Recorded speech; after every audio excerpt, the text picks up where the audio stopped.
With silver, you have the industrial use, and that creates substantially more volatility. So one interpretation of the rise is that the economy might be doing better than expected. You're listening to Kerry Lutz's Financial Survival Network, where you get valuable information you just can't find anywhere else. To thrive in today's trying times, you need the Financial Survival Network, now more than ever. Go to financialsurvivalnetwork.com and get your free newsletter and gift. Financial Survival Network, now more than ever. And welcome. You are listening to and watching the Financial Survival Network. I'm your host, Kerry Lutz. Well, market's going crazy. Silver almost at $40 an ounce, just a hair's breadth away. We've got gold up there at record levels. We got Bitcoin up at record levels or near record levels. Let's put it that way. Bitcoin's so volatile. Axel Merk is with us now, live from the Vineyard, and you know him well, a well-known fund manager who has a penchant for precious metals. Axel, great to have you back on. It's been too long, but silver. Are we heading for a silver squeeze, a short squeeze? It seems like it's baked into the cake to this observer. Great to be with you. It's been way too many years. So I'm a simpleton. I focus mostly on gold.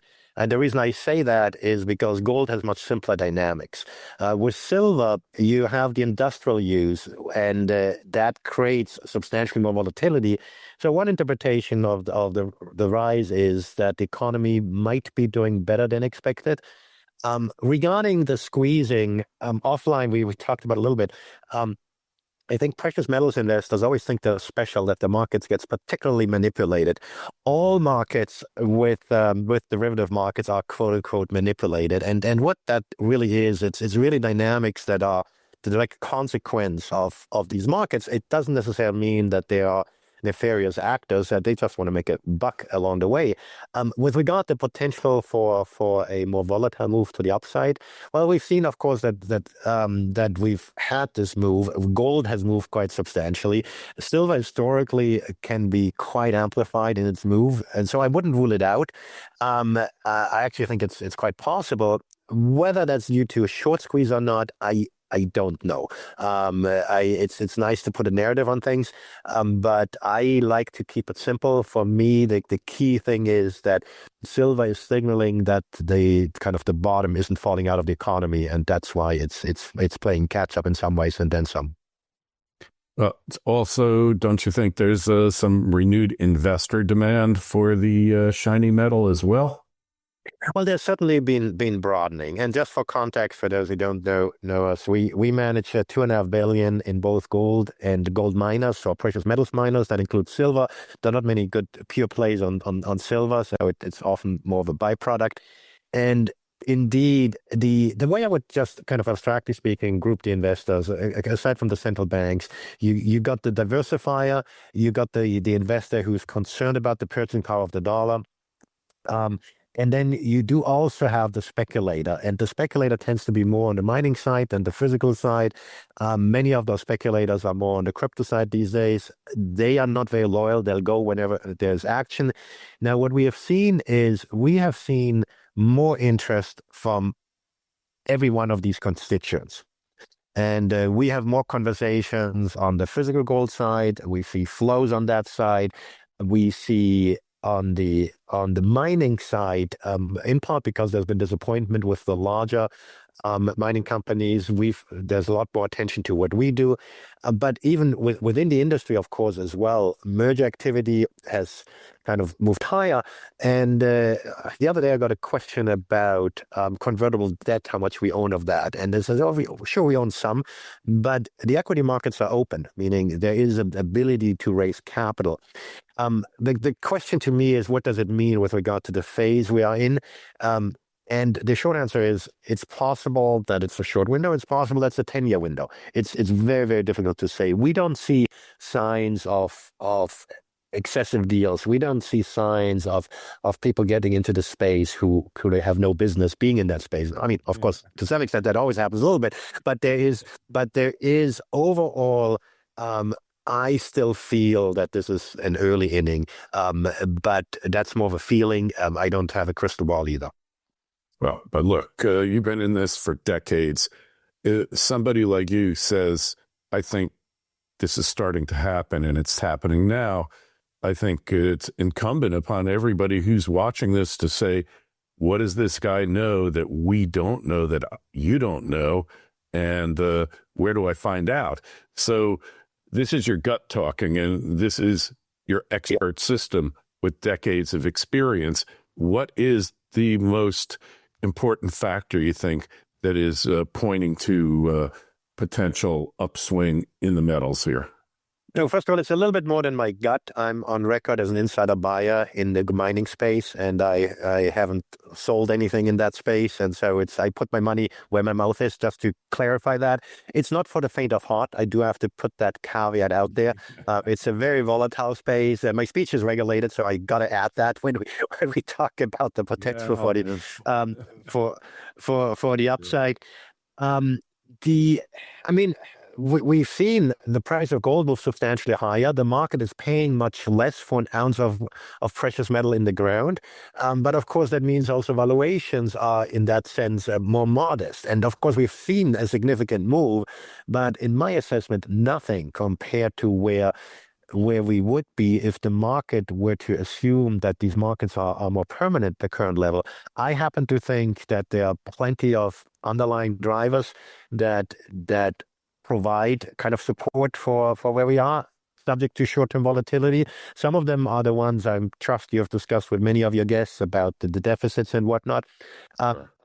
To make sure I give you your view of something that maybe they don't hear everywhere else, one factor I think that's completely underestimated is the impact on financial flows from tariffs. And let me go to this stupid Trader Joe's or supermarket example that's saying, oh, you have a trade deficit with Trader Joe's. Well, what people don't realize that if you get this trade more into balance, it does affect financial flows as well. And in my view, the rise in interest rates, longer term interest rates in the US in recent months is a direct result of the tariffs, meaning that deficits are less financed from abroad than they previously have been. And that translates to a higher cost of borrowing. And from that lead all kinds of unintended consequences, notably also increased pressure on the Federal Reserve to lower rates and whatnot. But it's that sphere of things I think we need to pay attention to. The low long-term interest rates could, of course, also be higher growth potential because of deregulation. But if I'm correct, then we have to be very careful with regard what we call this exorbitant privilege, which is really the idea that we can borrow a near infinite amount of money very cheaply to invest for higher returns abroad. And so if we throw a wrench into this global system, I'm not saying there aren't good reasons why maybe some trade should be rebalanced, but if we throw a wrench into that system, it does have an impact on financial flows. And I think that is one of the underestimated factors. Beyond that, yes, these mining companies that are producing are going to be very, very profitable. And unlike in other eras, we've had that the overall cost of mining hasn't exploded as much, and we are in a much better sweet spot, so to speak, than we've been in the past. Yeah. Well, and so we're at record gold prices. You know, I saw a statistic, I've known it for years, that silver is the only commodity in the past 40 years that hasn't made a new high, and probably more than 40 now. And how much higher can gold go, and how much higher is possible here without some major world disruptions taking place? Well, I won't give you a price target. Let's talk about disruptions, though, for a moment. There are, of course, different types of disruptions. Historically, I don't like geopolitics as a driver for the price of gold simply because the market gets used to any one crisis. Let there be a terrorist attack, the price of gold goes up. Right. And very quickly the market used to it, even if that terrorist attack might continue. What has changed, though, is that I think we're in a new era in the sense that the peaceful period since World War II has somewhat come to an end, and you're the Financial Survival Network, so you might be able to relate to that. But the kind of what we've seen in Ukraine or in Gaza are but symptoms of a new era that we live in. And very abstractly, it means like the cost of doing business has gone up. Countries will invest a fortune into defense. Germany alone wants to invest 500 billion, and in order to get done, they have to promise 500 billion in infrastructure investment. The EU wants to spend much more money. They have different motives because they want to have EU jointly guaranteed debt. But we have an era of more industrial policy to address whatever the governments believe are the important issues of the day. In the US, we clearly have shifted also more towards industrialist policy. Those policies cost money. They're expensive. They're inefficient. They may be the right thing for national defense or whatever it may be, but it's not cheap. It's not efficient. The U.S. is no longer the guarantor that global trade on global seas is safe necessarily. And so all of that is a disruption. And in that sense, yes, there is less global certainty. And it translates to higher cost of doing business. It translates to governments to spending more money, and presumably a lot of that is going to be deficit spending. Right. So continued devaluation of fiat currencies. How much more can they be devalued before there's a major economic disruption, a loss of confidence in the system here, Axel? Because we think it can't get any worse, but technology it can always get worse, and that is one of the things, especially to just offend some gold bugs out there, because a lot of folks say, "Oh my God, there has to be a reset at some point. There has to be this or that." There's always a day after, and just look at Latin America, right? You would have thought that some of these countries have done well, and then they kind of suddenly disintegrate or whatever it is. Life is always, there's a day after, and society adjusts. Just think about it. In the 1950s, there was one breadwinner in the house, and people could have a decent living. Now, if you nowadays, and if nowadays you have two breadwinners. Similarly, people haven't saved enough for retirement. Well, guess what? If you are 67 and have a job, you're proud that you have a job. You're not lamenting 24 hours. I mean, some people might, but most people, they take it as a pride that, oh, I can still work. I can still be productive. And so we are adjusting to whatever the cards we're dealt with. Now, it doesn't mean we have to put up with it. And doesn't mean we have to kind of put up with the erosion of the purchasing power that we have.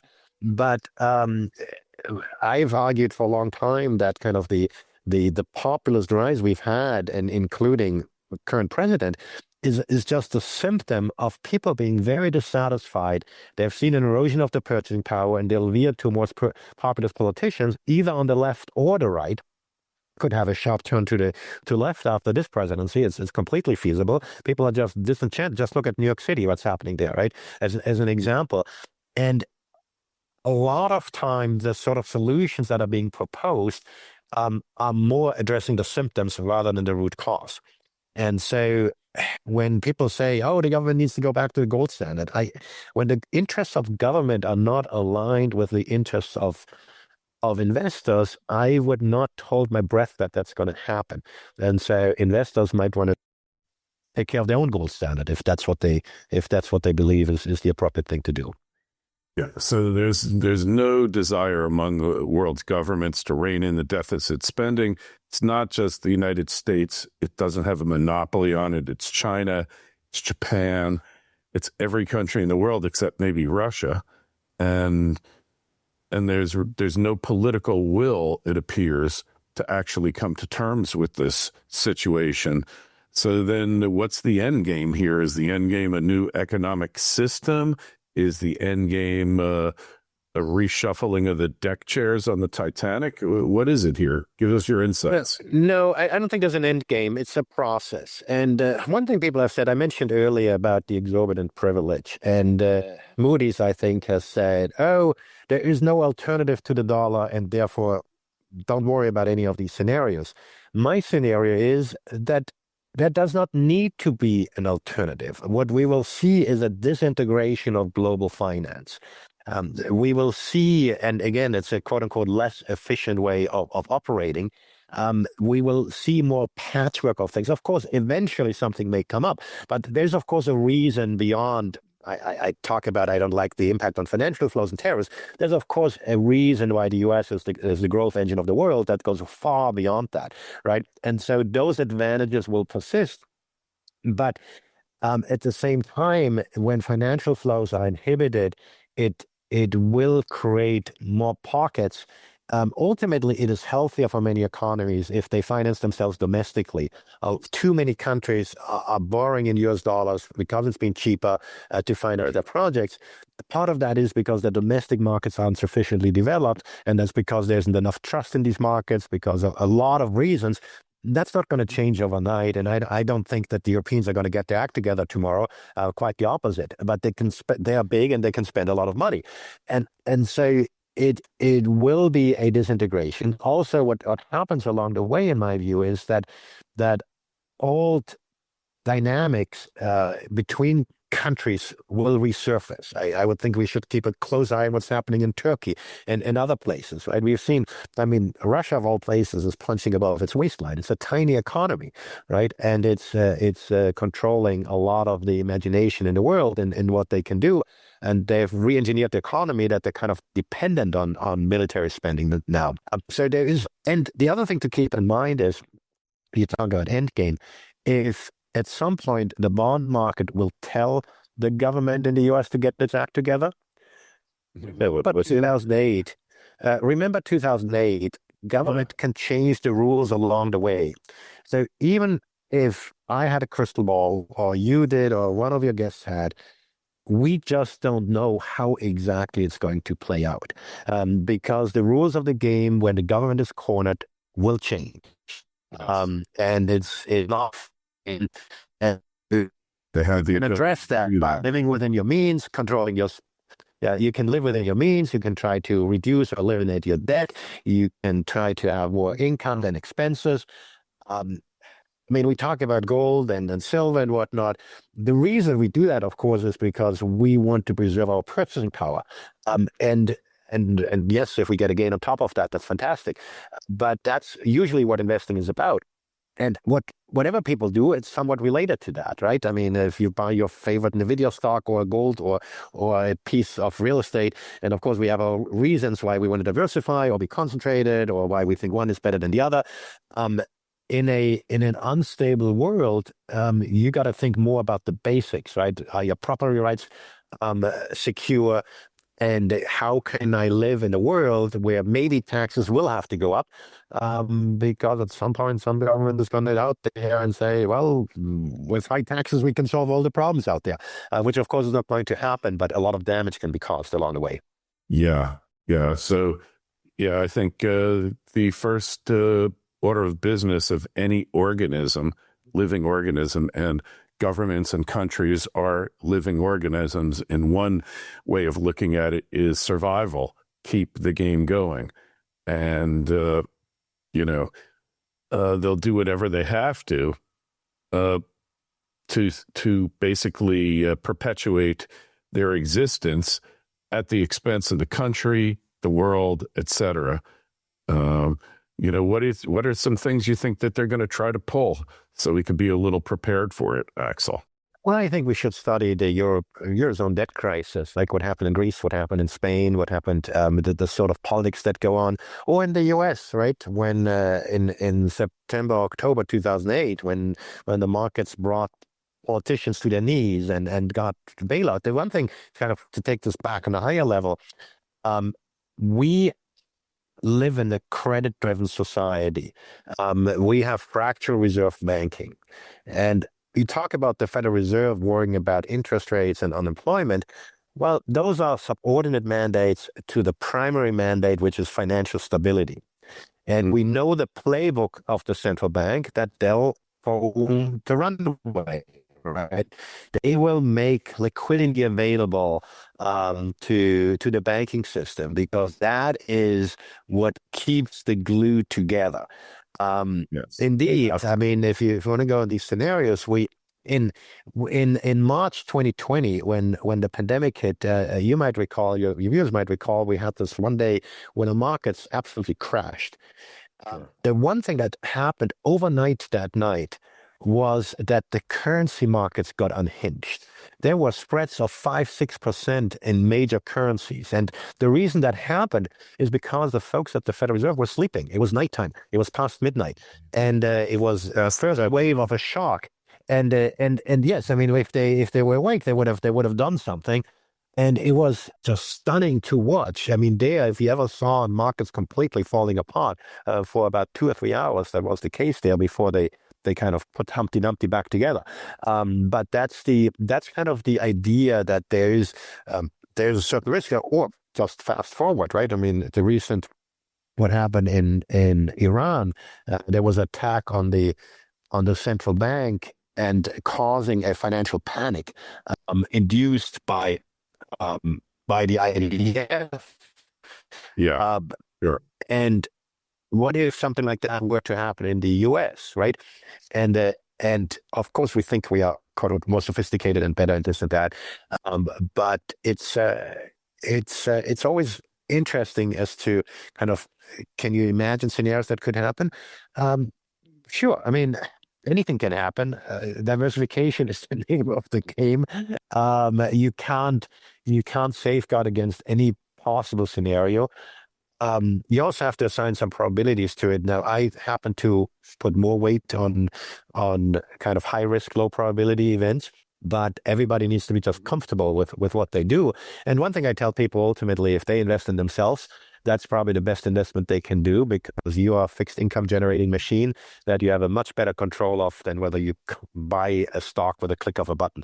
Agreed. Rick Rule said the same thing. I've said the same thing for many years because from personal experience, every time I've invested in myself, better tools, better knowledge, it's always paid dividends.